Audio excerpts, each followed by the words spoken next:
ഞാനിവിടെ മധു കൃഷി ചെയ്യണ കാര്യങ്ങൾ നോക്കി നിൽക്കുകയാണ്. പച്ചക്കറി, വെള്ളരിക്ക, മത്തങ്ങ, കുമ്പളങ്ങ, ആ സാധനങ്ങളെ കൃഷി ചെയ്യുന്നുണ്ട്. അത് നോക്കുന്നതാണ്. ഞാൻ ഇവിടുന്ന് വരുന്നത് ഇവിടെ കളക്കണ്ടായിരുന്നു. നമ്മളെ കുട്ടിയല്ലത് ഓനെന്താ അവിടെ കാര്യം? അവിടെ ചെക്കന്മാര് പന്തലിക്കാൻ പോകും. അപ്പൊ അവരെ കാത്തിരിക്കും. കുട്ടനാണ് എന്താണ് പറയണ്ടെങ്കിൽ വിളിച്ചു വരും. അവിടേക്ക് കുട്ടികളൊന്നും കാണേണ്ട ആവശ്യമുണ്ട്. വണ്ടി ഇവിടെ കുഴപ്പമൊന്നുമില്ലോ. വണ്ടി ഈ അവിടെ വെച്ച കുഴപ്പമില്ല. ഞാൻ അങ്ങോട്ട് പോവാ നമുക്ക് പിന്നാണ് കേട്ടാ. ശരി.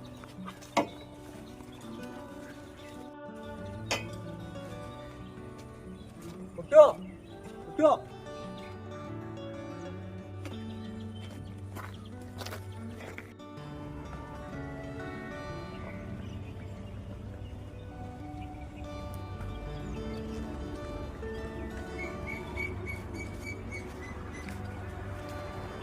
എന്താ കുട്ടി ഇവിടെ ഇരിക്കണേ? ആനപ്പാറ മേലെ. ആ കൂട്ടാരനോ?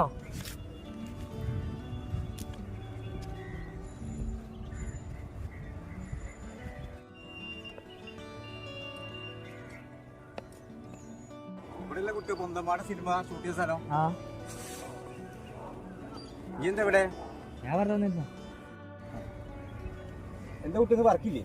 ഇല്ല എന്നില്ല, പോയില്ല. പരിപാടികളുണ്ടായിരുന്നു. അതെ കുട്ടിയോ, എനിക്ക് സന്തോഷമുള്ള ദിവസമാടാ. ഇന്നാ വന്ദന വന്നിട്ടായിരുന്നു അമ്പലത്തേക്ക്. എന്നിട്ട് കുട്ടിയോ താഴത്തേക്ക് ഇറങ്ങി. ഇവിടെ ഇരിക്കാൻ പറ്റുന്നടാ.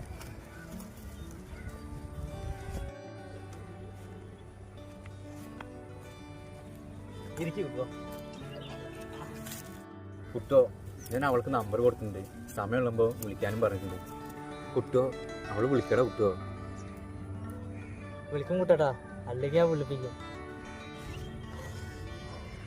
കൂട്ടാ. കൂട്ടുകാരന് വന്ദനെ നല്ല ഇഷ്ടപ്പെട്ടോ? പിന്നല്ലാതെ. അമ്പലപ്പറമ്പായതുകൊണ്ട് എനിക്ക് കൂടുതൽ സംസാരിക്കണം എന്നുണ്ടായിരുന്നു. പക്ഷെ എന്താണെന്നറിയില്ല, ഉള്ളിൽ സന്തോഷം കൂടി വരികയായിരുന്നു. പക്ഷെ എനിക്ക് അവളോട് ഒന്നും പറയാൻ പറ്റുന്നില്ല. ഒരു വിങ്ങൽ പോലെ. എനിക്ക് അവളെ ഭയങ്കര ഇഷ്ടമാണ്. കുട്ടുവോ എടാ, കുട്ടുവോ ഊണിലും ഉറക്കത്തിലും അവളോടെ എൻ്റെ മനസ്സിൽ. ഇപ്പം നിന്നെ കാണാൻ വേണ്ടി ഞാൻ വണ്ടിയിൽ ഇങ്ങോട്ട് വന്നില്ലേ, അവളെ എനിക്ക് മറക്കാൻ പറ്റില്ല. അവളെ മരിച്ചാലും മറക്കില്ല. കുട്ടുവോ എല്ലാ കുട്ടുവോ, ഞാൻ ഇത് പറഞ്ഞിട്ട് ഞാൻ നിനക്ക് എന്ത് സന്തോഷമില്ലാത്തത്? നിനക്ക് എന്താ പറ്റി? ഇന്നത്തെ പ്രണയം സക്സസ് ആക്കിയത് നീയാണ്. നിനക്ക് എന്താ വേണ്ടത്? എന്ത് ചിലവാണ് നിനക്ക് വേണ്ടത്? നിനക്ക് എന്ത് തന്നാലും എനിക്ക് മതി വരില്ല. നീ പറഞ്ഞോ, പറയ്. ഇതാ പറയടാ, നിനക്ക് എന്താ വേണ്ടത്? ഞാനന്ന് കുട്ടിയാക്കനോട് ഒരു കാര്യം പറഞ്ഞിട്ടുണ്ടായിരുന്നു. എന്താ? കുറച്ച് പൈസയുടെ കാര്യം പറഞ്ഞിട്ടുണ്ടായിരുന്നു. കുട്ടിയാട്ടൻ വർക്കിന്റെ തിരക്കിലായി എനിക്കൊന്നും കൂടുതൽ പറയാനും പറ്റിയില്ല. എന്താ പറയ് കുട്ടുവോ? പൈസയുടെ പ്രശ്നമായി കാരണം. നിനക്ക് എത്ര പൈസ വേണ്ടത് പറയ്. എനിക്ക് 2 ലക്ഷം രൂപയിലും വേണം. എന്തിനാ കുട്ടി ഇത്രയധികം പൈസ? ഈ 2 ലക്ഷം റുപ്യക്ക് എൻ്റെ കൂട്ടുകാരുടെ വീട് ജപ്തിയില്ല. അപ്പം അത് ലോൺ അടയ്ക്കാൻ വേണ്ടിയിട്ട് 2 ലക്ഷം രൂപയിലും വേണം. ഓക്കെ കുട്ടോ, നിനക്ക് ആ പൈസ ഞാൻ തരാം. നീ ആദ്യമായിട്ട് പറഞ്ഞതല്ലേ, എനിക്ക് ഇന്ന് സന്തോഷമുള്ള ദിവസമാണ്. എന്താ ഞാൻ തരാം നിനക്ക്. ഞാൻ ഇപ്പോൾ എൻ്റെ ബാഗിൽ 50,000 റുപ്യ ഉണ്ട്. നാളെ ബാങ്ക് തുറക്കട്ടെ, ബാക്കി പൈസ ഞാൻ തരണ്ട് കേട്ടോ. ഓക്കെ? ഇപ്പം സന്തോഷമായില്ലേ? ഓക്കെ. എന്നാ 50,000 റുപ്യ ഇരട്ട കൈയായിട്ട്. ബാക്കി നാളെ രാവിലെ ബാങ്കിലേക്ക് പോയോ തരണ്ട് കേട്ടോ. ഓക്കെ കൂട്ടോ, ഞാൻ പോട്ടെ. നീ വരുന്നുണ്ടോ? അപ്പൊ നാളെ ബാങ്കിലേക്ക് പോയോ?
മധു എവിടുന്നാ? ഞാൻ ഇവിടെ വരെ പോയതാ. അതെ, ഞാൻ വിളിക്കട്ടാ.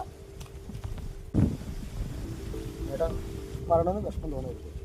നീ പറഞ്ഞ മധു, നീ ചെയ്തതല്ലേ, നിനക്ക് എന്തോടെ എന്നോട് പറയാലോ, എന്താ കാര്യം? നമ്മളെ ബന്ധം നമ്മളെ 2 ദിവസമായിട്ട് അമ്മ ചെറുപ്പക്കാരൻ്റെ കാണാൻ, അതുകൊണ്ട് എനിക്ക് പറയാതിരിക്കാൻ പറ്റും, പറയാം. ശരിയായി തോന്നി. അല്ല മധു, നീ എന്റെ മന്ദരമോളെ കണ്ടത് വേറെ ആരെങ്കിലും? ഞാൻ പറയലേ പറഞ്ഞു മുന്നേട്ടാ. ഞാൻ അത് പറഞ്ഞിട്ട് വീട്ടിൽ ഒരു പ്രശ്നങ്ങളൊന്നും ഉണ്ടാവരുന്നില്ല.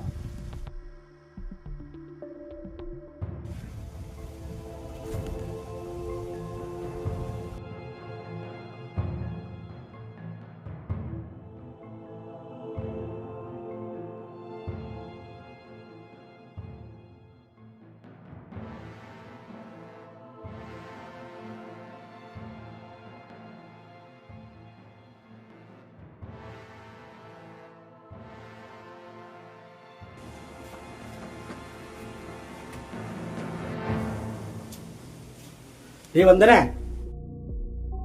എന്താ ആരാണ് കുട്ടനെ? അവനായിട്ട് എന്താ ബന്ധം? എനിക്കറിയില്ല അച്ഛാ. നിനക്കറിയില്ല? നിന്നെ ഞാൻ അച്ഛാ എനിക്കറിയില്ല. അമ്പലപ്പുറമെ ആരോട് സംസാരിച്ചു? പറയടി. അച്ഛനോട് ആരോട് സംസാരിച്ചില്ല അച്ഛാ. അമ്പല കമ്പനിയുടെ ഭാസ്കരന്റെ മധു പറഞ്ഞേ, അവൻ കള്ളം പറയില്ല. സത്യം പറയടി, ആരോട് സംസാരിച്ചേ? ഇടയ്ക്ക് ഒരു ഏട്ട എന്നെ അമ്പലത്തിൽ വെച്ച് കാണാറുണ്ട്. പക്ഷെ അച്ഛാ ഞാൻ അങ്ങനത്തെ സംസാരിക്കാൻ പോവാറില്ല. നീ കള്ളം പറഞ്ഞ് രക്ഷപ്പെടാൻ നോക്കണ്ട. നിന്റെ അമ്പലത്തിൽ ഒക്കെ ശരിയാക്കി അറിയാം. എടിങ്ങട് വേണ്ട അച്ഛാ.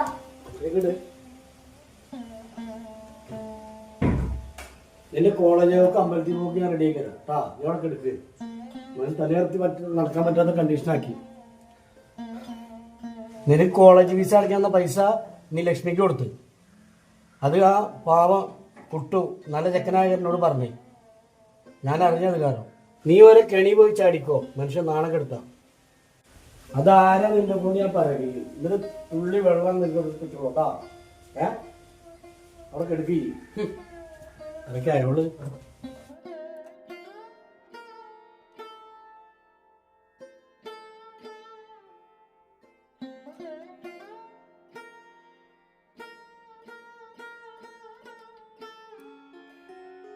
എടാ കുട്ടുവോ, ലക്ഷ്മിയുടെ സങ്കടത്തിലാടാ. എന്താ കാര്യം? ലക്ഷ്മിയുടെ വീട് ജപ്തിയായടാ. അവരൊക്കെ ആത്മഹത്യ ചെയ്യുന്ന പറയണത്. അവരെ രക്ഷിക്കാൻ വല്ല മാർഗം ഉണ്ടടാ?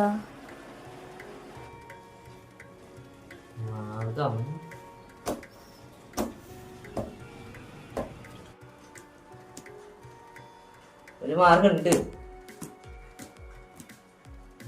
പക്ഷെ ഞാൻ പറയണ പോലെ ചെയ്യേണ്ടി വരും. ആ അത് എന്ത് വേണമെങ്കിലും ചെയ്യാം. എടാ നമുക്ക് അവളെയും അവളെ വീട്ടുകാരും രക്ഷിക്കേണ്ടടാ. ആ ഞാൻ പറയണ പോലെ ചെയ്യ്. പൈസ ഇഷ്ടംമാതിരി വരും, ഇഷ്ടംമാതിരി. പക്ഷേ ഞാൻ പറയുന്നത് ചെയ്യണം. നീ കുട്ടേട്ടനെ പ്രണയിക്കുന്നത് പോലെ അഭിനയിക്കണം. ബാക്കി കാര്യം ഞാൻ ഏറ്റു. എടാ എന്നെ കൊണ്ട് അതിന് കഴിയൂടാ. എന്നെ കൊണ്ട് കഴിയും. നമ്മളെ ലക്ഷ്മിക്ക് വേണ്ടിട്ടല്ലേ. എന്റെ അച്ഛനാരനെ തല്ലിക്കൊല്ലോടാ. എനിക്ക് എന്റെ പഴയ സ്വഭാവം അറിയാലോ. എന്നോട് ചോദിക്കാതെ നീ ലക്ഷ്മിക്ക് പൈസ കൊടുത്തു. നീ എന്നോട് കള്ളത്തരം കാണിച്ച കാരണ ഞാൻ എന്റെ അച്ഛനോടൊക്കെ തുറന്നു പറഞ്ഞു. ഇനി ഇത് പഴയതുപോലെ ആവർത്തിക്കരുത്. അപ്പോ നാളെ തന്നെ കുട്ടേട്ടനോടുള്ള പ്രേമം തുടങ്ങിയോ? ബാക്കിയുള്ള കാര്യം ഞാൻ ഏറ്റി. ഓക്കെ, നമ്മുടെ ലക്ഷ്മിക്ക് വേണ്ടിട്ടല്ലേ, ഞാൻ അതുപോലെ ചെയ്യാം.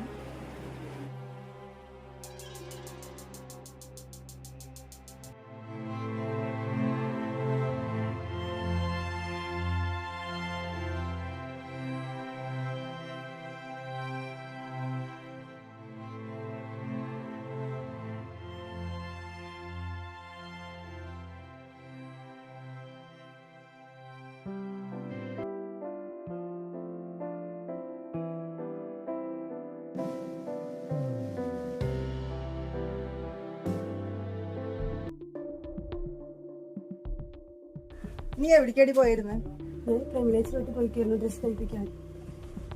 പ്രിയ, എന്നെ കാണാൻ ഒരു കൂട്ടർ വരുന്നുണ്ട്. ബ്രോക്കർ വിളിച്ചിരുന്നു.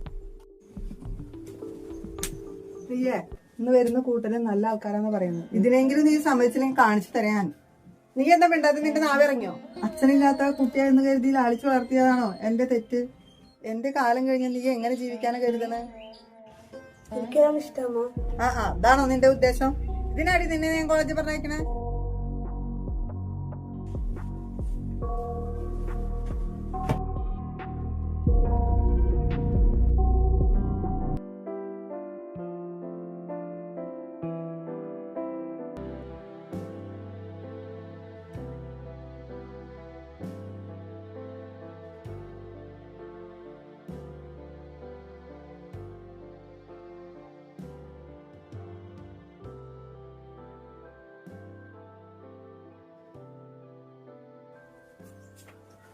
മോളെ, ഏതൊരമ്മയ്ക്കും മക്കൾ നന്നായി കാണാനാണ് ആഗ്രഹം. അതുകൊണ്ട് അമ്മ നിന്നെ ചീത്ത പറഞ്ഞിട്ടോ?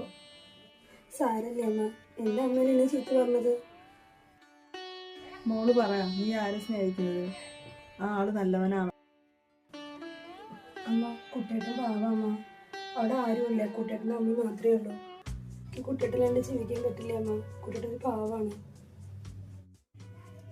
അവൻ നിന്നോട് ഇഷ്ടാണോന്ന് പറഞ്ഞോ? എനിക്കറിയില്ല അമ്മ, പലപ്പോഴും തോന്നിയിട്ടുണ്ട് അയാൾക്ക് എന്നെ ഇഷ്ടമാണെന്ന്. മോളെ, നീ നല്ല കുട്ടിയാണ്. നിനക്ക് പറ്റിയ ഒരാളെ നീ തെരഞ്ഞെടുത്തല്ലോ. മോളെ, ഞാൻ അവനോട് സംസാരിക്കണം. വേണ്ടമ്മ, അടുത്ത് തന്നെ ഞാൻ കുട്ടിയേട്ടനെ കാണാൻ പോകുന്നുണ്ട്. മോള് കരയണ്ട, ഒക്കെ ശരിയാവും. അമ്മ അടുക്കളയിൽ പോട്ടെ.